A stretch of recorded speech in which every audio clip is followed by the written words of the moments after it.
Assalamualaikum warahmatullahi wabarakatuh. Perkenalkan, nama saya Almafida Zaki Ukta Iftananda. Saya berasal dari Fakultas Psikologi Kampus Esa Unggul Citra Raya dengan nomor induk mahasiswa 202107013552. Ini saya akan menjelaskan sedikit tentang melemahnya bahasa Indonesia akibat bahasa Jawa. Yang pertama yaitu dimulai dari pengertian bahasa. Menurut Ferdinand, bahasa merupakan salah satu ciri yang menjadi pembeda. Hal ini karena memakai bahasa, maka setiap kelompok yang ada pada masyarakat dapat menjadi dirinya sebagai kesatuan yang berbeda dengan kelompok lain. Jadi di sini si Ferdinand mengatakan bahwa bahasa itu merupakan ciri khas dari suatu kelompok. Kelompok A dan kelompok B mempunyai khasnya sendiri dalam menggunakan bahasa. Selanjutnya yaitu bahasa Indonesia merupakan bahasa Melayu yang dijadikan sebagai bahasa resmi bagi Negara Kesatuan Republik Indonesia, serta bahasa untuk pemersatu bangsa Indonesia. Jadi di Indonesia ini bahasa pemersatunya, bahasa nasionalnya yaitu bahasa Indonesia. Satu-satunya bahasa pemersatu yang ada di bangsa Indonesia. Selanjutnya yaitu bahasa Jawa. Bahasa Jawa adalah bahasa yang dimiliki oleh salah satu suku di Indonesia dengan jumlah penuturnya yang paling banyak.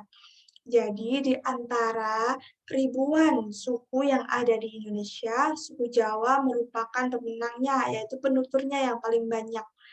Jadi tidak menutup kemungkinan jika bahasa daerah yang mereka gunakan bisa menyebar kemana-mana dibandingkan dengan bahasa daerah suku-suku lainnya. Karena bahasa Jawa tersebut atau suku Jawa tersebut merupakan suku yang dianut oleh banyak keluarga masyarakat Indonesia gitu.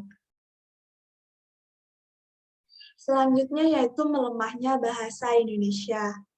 Tidak adanya semangat masyarakat Indonesia untuk menggunakan bahasa Indonesia dapat dilihat dengan hilangnya fungsi bahasa Indonesia sebagai bahasa nasional. Kedudukan bahasa Indonesia sebagai bahasa nasional adalah sebagai lambang kebanggaan kebangsaan. Yang kedua sebagai identitas nasional, yang ketiga adalah alat penghubung antar daerah, antar budaya, dan antar warga. Selanjutnya yaitu sebagai alat pemersatu bangsa. Jadi di sini bahasa Indonesia menurut kedudukannya, bahasa Indonesia berfungsi sebagai lambang kebanggaan. Jadi Indonesia punya icon tuh. Apa sih ikonnya Indonesia tuh? Ya kalau di Indonesia mau nggak mau harus ngomong pakai bahasa Indonesia. Orang luar pun kalau mau masuk ke Indonesia harus menggunakan bahasa Indonesia. Harus mereka yang menyesuaikan kita, bukan kita yang menyesuaikan mereka. Terus ya itu sebagai lambang identitas nasional. Ya, bahasa Indonesia salah satu lambang identitas nasionalnya negara Indonesia. Terus alat penghubung antar daerah, antar warga, dan antar budaya. Jadi nih, semisal saya kan orang Jawa gitu ya, saya punya teman banyak nih orang Sunda. Kalau saya mau ngomong menggunakan bahasa Jawa, teman-teman saya nggak paham, begitu pula sebaliknya. Kalau teman-teman saya ngomong dengan saya menggunakan bahasa Sunda, saya pun juga nggak paham apa yang mereka bicarakan. Jadi solusinya ya kita menggunakan bahasa pemersatu kita nih, bahasa Indonesia. Jadi komunikasinya kita tuh bisa berjalan dengan baik. Karena bahasa Indonesia bisa digunakan oleh semua kalangan, walaupun nggak semua bisa menggunakan dengan baik dan benar.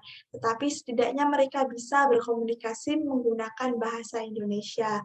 Maka dari situ, bahasa Indonesia yaitu sebagai alat penghubung antar daerah, antar warga, dan antar budaya. Yang selanjutnya yaitu sebagai alat pemersatu, yaitu gunanya karena kita beda banyak suku, banyak budaya, banyak warga daerah gitu ya.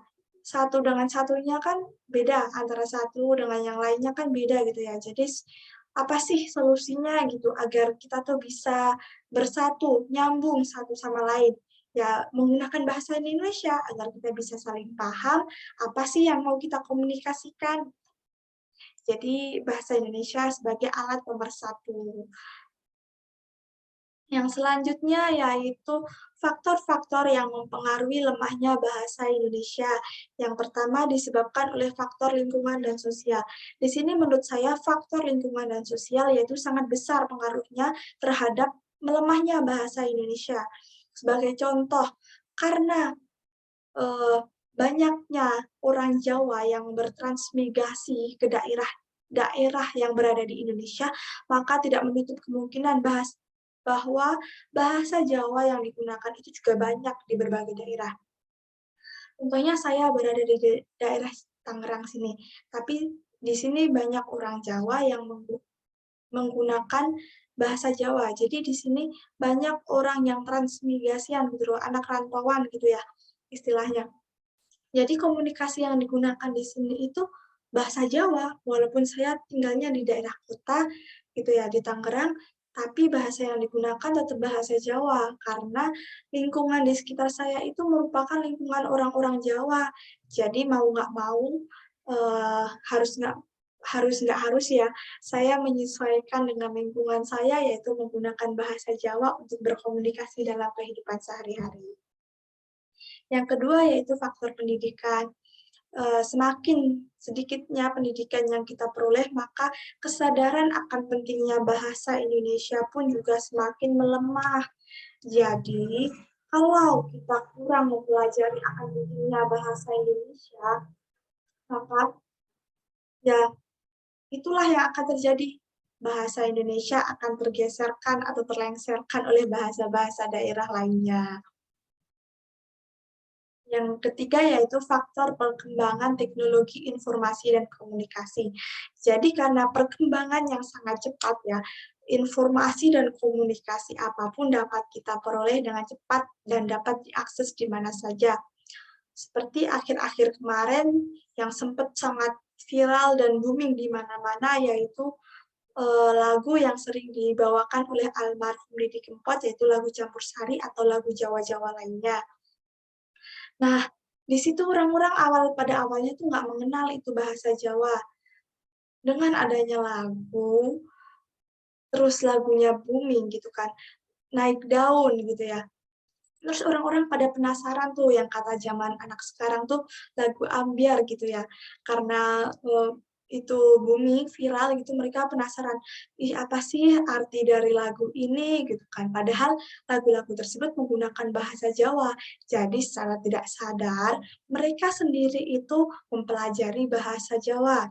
Dari yang tadinya biasa aja menjadi penasaran. Dari yang tadinya penasaran, mereka jadi mencari tahu. Dari yang tadinya mereka mencari tahu, jadi belajar. Oh, ternyata ini artinya.